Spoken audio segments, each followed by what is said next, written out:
This is a rare extension, likely associated with a TI-83 calculator or specific industrial machine. A hex editor check is needed. I'm Evan Brooks, Certified Support Engineer. Let's investigate. For those rare occasions when Windows and standard apps fail to open your X83, I'll reveal the dedicated third-party solution that serves as my professional failsafe.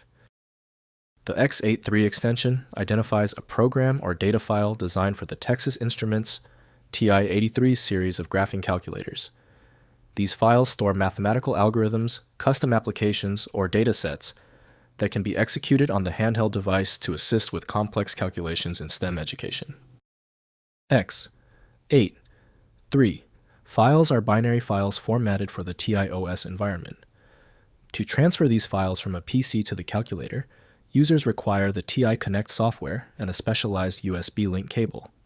They are often written in TI Basic or Z80 Assembly and can be analyzed on a computer using a TI-83 emulator like Wabbitemu. The most widely recognized opener for X83 is unequivocally TI Connect from Texas Instruments. The operating system generally only reads the file's header information, not its full content. Windows exposes only limited internal information, meaning full interpretation depends on the generating tool. Your most critical first action is the file association test. Right-click the X83 file and choose Open With. If TI Connect is on your machine, test it. If not, choose another program. We must find the correct software. When your X83 file isn't responding, don't worry, it's typical. Let's eliminate the guesswork.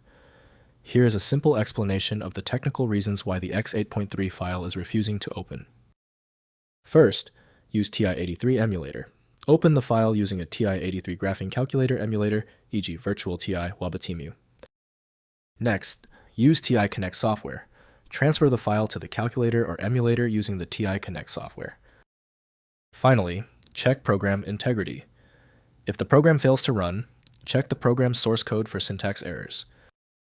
If compatibility checks failed, it is likely because the file extension name is shared by different developers for unrelated formats, causing your PC to use the wrong reading language.